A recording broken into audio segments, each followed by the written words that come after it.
ہر حال گفتگو کا اختتام انہی لفظوں میں کرتا ہوں کہ حضرت علی شیر خدا رضی اللہ تعالیٰ عنہ آپ میرے محبوب کے وہ پیارے صحابی ہیں۔ ایک دفعہ جنگ ہوئی نا، تلوار آپ کے ہاتھ میں تھی اور کافر آپ کے نیچے تھا، یعنی اب اگلا لمحہ تھا کہ سر تن سے جدا کر دینا تھا۔ اس نے چہرے پہ تھوک دیا، لیکن وہ چہرے پہ تو نہ گلا کہ اس نے تھوکا ضرور۔ حضرت علی شیر خدا جو تلوار مارنے لگے تھے نا، کھینچ لی۔ اب یہ سمجھے گا بات، یہ دین ہے، اس کو دین کہتے ہیں۔ ہم لوگ کیا ہیں، اب اپنا بھی اندازہ کر لیجئے گا اور ادھر اصحاب کا بھی طریقہ کار دیکھ لیجئے گا۔ سرکار دو عالم صلی اللہ علیہ وسلم کے اس پیارے صحابی نے تلوار کھینچ لی، چھوڑ دیا۔ اب وہ کافر پیچھے پیچھے، اسلام تلوار کے زور پہ نہیں پھیلا، تلوار اسلام جب بھی پھیلا ہے اس محبت کے زور پہ پھیلا ہے۔ اب وہ کافر پیچھے ہے، حضرت علی مجھے چھوڑا کیوں؟ سرکار دو عالم صلی اللہ علیہ وسلم کے پیارے صحابی نے فرمایا کہ جب میں پہلے جنگ کر رہا تھا تو اللہ کی ذات کے لیے کر رہا تھا، جب تم نے تھوکا تب میرا نفس غالب تھا، میں اپنے نفس کے اندر غالب ہو کر میں اللہ کے ہاں مجرم نہیں بننا چاہتا۔ میں لڑتا ہوں، میں تلوار اٹھاتا ہوں تو رب کی رضا کے لیے، نہ کہ اپنی انا کے لیے۔ جب اس شخص نے سنا تو کہا، علی جس کا دین اتنا خوبصورت ہے کیا ہی اس کا کمال ہوگا۔ وہی شخص نے کلمہ پڑھا اور حضرت علی کا غلام بن گیا۔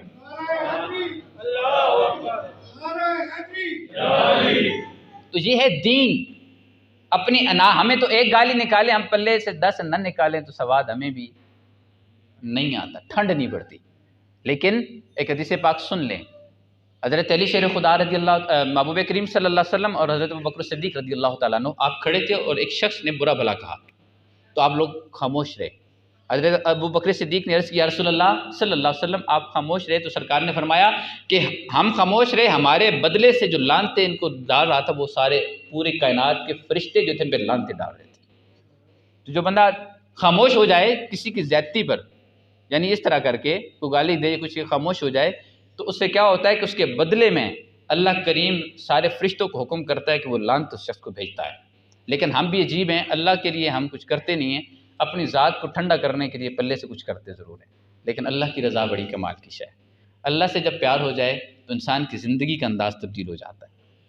جب اللہ سے محبت ہو جائے تو پھر نمازوں میں بھی سرور آ جاتا ہے۔ یہ یاد رکھیے گا، اس ساری گفتگو کا لب لباب یہ ذہن میں رکھ لیں، وہ یہی ہے، کسی کا حق نہیں کھانا، امانتیں جس کی بھی ہوں اس کا حق واپس کریں، اپنی زندگی میں کریں۔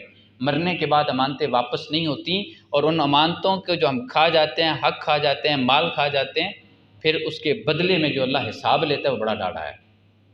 اور دوسرا، کبھی نماز نہ چھوڑیں، اور تیسرا، محبوب کی محبت آ جائے تو سب قربان کر دیں۔ یہی درس ہے آج کا۔ حضرت علی شیر خدا رضی اللہ تعالیٰ عنہ نے یہی ہمیں درس دیے کہ کبھی کسی کا حق نہ کھاؤ، نماز نہ چھوڑو، اور محبوب کی محبت آ جائے قربان ہو جاؤ، لیکن میرے محبوب کے نام پہ کوئی حرف نہ آئے۔ یہی عشق ہے، اسی عشق کو سامنے رکھیں گے، انہی چیزوں کو سامنے رکھیں گے تو انشاءاللہ العزیز اللہ کریم ہمیں کبھی بھی شرمندہ نہیں کرے گا۔ اللہ کریم سے دعا گو ہوں کہ اللہ کریم ہم سب کو دین اسلام کی محبت، محبوب کی محبت اور محبوب کے تمام اصحاب کی محبت عطا فرمائے۔